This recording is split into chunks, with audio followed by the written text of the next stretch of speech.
আসসালামু আলাইকুম রহমতুল্লাহি বারাকাতু।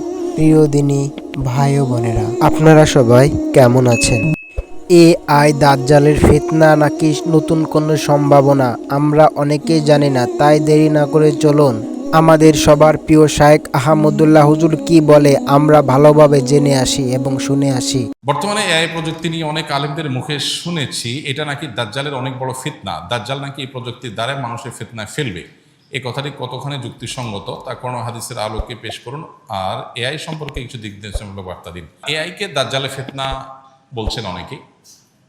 এটা তাদের গবেষণা, এটা তাদের ইস্তিহাদ লাহু ফাহাম, যিনি বলেছেন এটা কোনো হাতমি বিষয় না, এটা কোনো কোরআন সুন্নাহ বর্ণিত মানসুস কোনো বিষয় না যে হ্যাঁ এআই এর ব্যাপারে হাদিস কোরআন আসছে।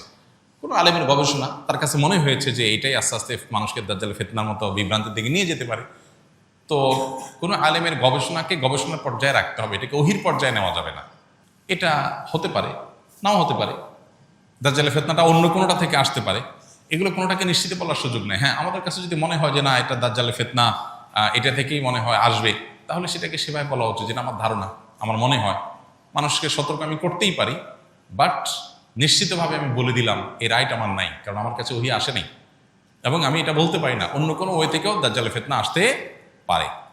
তবে এটা ঠিক যে এটা এক ধরনের ফিতনা এবং বিভ্রান্তিতে মানুষকে ফেলে দিচ্ছে, উম্মাকে ফেলে দিচ্ছে, এবং নানাবিধ ফিতনার দুয়ার উন্মোচন করছে। ফিতনা কোথায় গিয়ে ঠেকবে, কত বড় আকার ধারণ করবে, সেটা আল্লাহু আলাম। পাশাপাশি এআইয়ের ব্যবহারের কথা বলেছেন। ব্যবহারের বিষয়ে এআই দিয়ে যদি শরঈ কোনো কাজ করে কেউ, গায়রে শরঈ কাজ না করে, তো জায়েজ। এটা একটা টুল বা এটা একটা টেকনোলজি, এটাকে ব্যবহার করে যদি শরিয়া নিষিদ্ধ নয় এমন কাজ কেউ করে, তাহলে সেটা করতে অসুবিধা নেই। কিন্তু শরিয়া যেটা নিষিদ্ধ সেরকম কাজ যদি কেউ করে, প্রতারণামূলক কিছু করলো, কোনো সৃষ্টির অবয়ব তৈরি করলো, এমন কিছু করলো যেটা শরিয়া অনুমোদন করে না, তাহলে সেটা এআই দিয়ে করলেও নাজায়েজ হবে, অন্য কোনোভাবে করলেও কি হবে, নাজায়েজ হবে, হারাম হবে। অনলাইনে গেম খেলে টাকা ইনকাম করলে এবং অন্যকে অনুপ্রাণিত করলে বা আকর্ষণ করলে এটা কোন কাতারে দাঁড়াবে? এটা পরিষ্কারভাবে গুনাহ এবং নাজায়েজ কাজ। প্রথমত এমনিতেই গেম খেলা জায়েজ কাজ না, সময়ের অপচয়, হ্যাঁ, এবং নানা কারণে সেখানে নাজায়েজ হওয়ার বহু উপাদান সেখানে থাকার কারণে সেটা নিষিদ্ধ। এরপরে আবার সেটা দিয়ে টাকা কামাই করবেন, এগুলো বেশিরভাগ ক্ষেত্রেই মানুষকে জুয়ার দিকে নিয়ে যায়। আর সবচেয়ে বড় কথা হলো এটা টাকা কামাইয়ের শরঈ কোনো উপায় বা পদ্ধতি না। অনেকে আছেন যে অ্যাড দেখে টাকা কামাই করেন, যে অ্যাড দেখলেন, যত দেখলেন তত কামাই করলেন, এটাও না জায়েজ। কারণ এই অ্যাডগুলো যখন দেখতে যাচ্ছেন সেখানে মিউজিক সহ হারাম বিষয় আসছে, আপনি হারামে লিপ্ত হয়ে তারপরে কি করছেন, টাকা কামাই করছেন। এবং এই সমস্ত গেমস ইত্যাদি থেকে টাকা উপার্জন করার এই পথ অবলম্বন করে একটা সময় দেখা যায় অনলাইন জুয়াতে আসক্ত হয়ে যায়। আজকাল অনলাইন জুয়া এটা ঘরে ঘরে জনে জনে হয়ে গেছে। এখন দেখা যায় বিভিন্ন স্পোর্টস চ্যানেলে, বিভিন্ন সাধারণ টিভি চ্যানেলে, বিভিন্ন প্রচারণায়, খেলোয়াড়দের জার্সিতে, বিভিন্ন কিছুতে দেখা যায় যে অনলাইন জুয়ার অ্যাডভার্টাইজ অহরহ, যেটা আমাদের দেশে প্রচলিত আইনেও নিষেধ, ধর্মীয়ভাবেও যেটা হারাম। সেই জিনিসটা এটাকে খুব নর্মাল করে ফেলা হয়েছে, যেন দেখার কেউ নেই। এগুলোর ব্যাপারে আমাদের সতর্ক থাকা দরকার। এগুলো আমাদের সর্বস্বকে ধ্বংস করে দিবে। এই জুয়ার পথে যারা গেছে তাদের জীবন ধ্বংস হয়ে গেছে, দুনিয়াও বরবাদ, আখিরাতও বরবাদ, পরিষ্কারভাবে হারাম। আজকাল দেখা যায় এই যে বিভিন্ন সময় বিশ্বকাপ, ফুটবল হয়, ক্রিকেট হয়, বিভিন্ন খেলা হয়, এগুলোকে কেন্দ্র করে এলাকায় এলাকায়, মহল্লা মহল্লা জুয়ার আসর বসে, ছেলেরা মেয়েরা বাজি ধরে। এই যে বাজি, এই যে জুয়া, এগুলো পরিষ্কারভাবে হারাম। এগুলোকে আজকাল দেখা যায় যে অনেকে ব্যবসা হিসাবে এটাকে রীতিমতো একটা ফরম্যাট দিয়ে যুবকদেরকে সেখানে লাগাই দিচ্ছেন, পরিষ্কারভাবে হারাম। এগুলোর ব্যাপারে সামাজিক সচেতনতা বাড়াতে হবে এবং রাষ্ট্রের কর্তা ব্যক্তিদেরও এগুলোর পরে ব্যবস্থা গ্রহণ করতে হবে। আমি মুখে কোনো গালি দেই নাই, কিন্তু বন্ধুদের সাথে গ্রুপে গালিগালাজ এর টাইপিং করি মাঝে মধ্যে, এতে কি আমার গুনাহ হবে কিনা? কোনো খারাপ কথা মুখ দিয়ে বললেই শুধু খারাপ হয় না, ওইটা টাইপ করে লিখলেও কি হয়, খারাপ হয়। কোনো খারাপ কথা মুখে বললেই শুধু গুনাহ হয় না, ওইটা কলমে লিখলেও কি হয়, গুনাহ হয়। এজন্য আমাদের সব ধরনের জবানের হেফাজত করা উচিত। জবানের হেফাজত বলতে শুধুমাত্র দুই ঠোঁটের হেফাজত বা জিহ্বার হেফাজত বা মুখের হেফাজত না।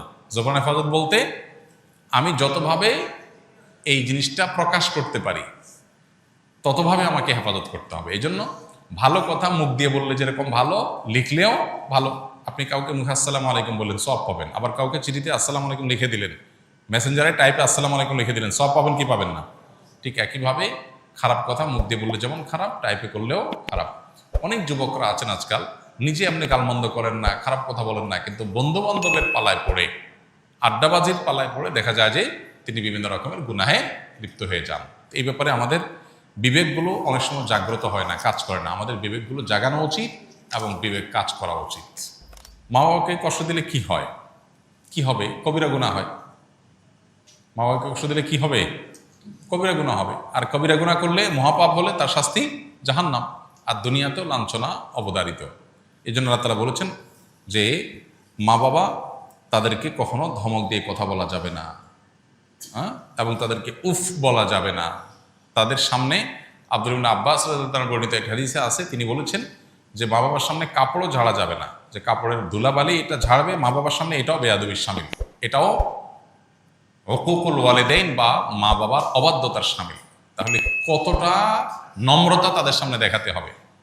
আমরা আজকাল ছাত্ররা, অনেক ছাত্ররা শিক্ষকের সামনে যেরকম মর্যাদা দেখায়, যদিও সেটাও আজকাল হারিয়ে যাচ্ছে, মাদ্রাসার ছেলেদের মধ্যে এখনো আছে, ওস্তাদের সামনে যেরকম মর্যাদার সাথে বিনয়ের সাথে নিজেকে উপস্থাপন করে, মা বাবার সামনে সেরকম থাকতে হবে। আমাদের হলো মা বাবা হলেন এমন মানুষ যে যার সাথে সবসময় 24 আওয়ার্সে যে কোনো সময় ঝাড়ি দিয়ে কথা বলা যায়। বিশেষ করে মা মানুষটাই এমন, আমরা মনে করি যে চোখ বন্ধ করে অটো ঝাড়ি দেওয়া যায় যাকে, তিনি হলেন কে? মা। অথচ সবচেয়ে বেশি রেসপেক্ট, সবচেয়ে বেশি সম্মান পাওয়ার কথা তারা। তাদের সামনে মাথা উঁচু করে উচ্চ গলায় কথা বলারই কথা না, কিন্তু আমরা নিয়মিত নামাজ কালাম পড়ে অনেক তালেব ইলমও আছে মা বাবার সামনে এরকম আচরণ করেন। ওস্তাদের সামনে বিনয়ী, মা বাবার সামনে দুরাচরণ করছে। ওস্তাদ এত বিনয়ের হক রাখেন না, ওস্তাদের এত অধিকার নাই যত অধিকার কার আছে? মা বাবার আছে, কিন্তু সেটার খবর নেই। আমরা অনেকেই এক্ষেত্রে ভুল করি। কেউ কারোর মাধ্যমে সালাম পাঠালে তার উত্তরে কি বলবো?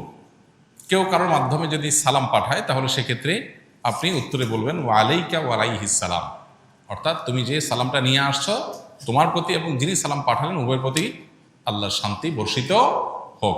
এভাবে আমরা সালামের জবাব দিব যদি কারোর মাধ্যমে লোক মারফতে সালাম পাই।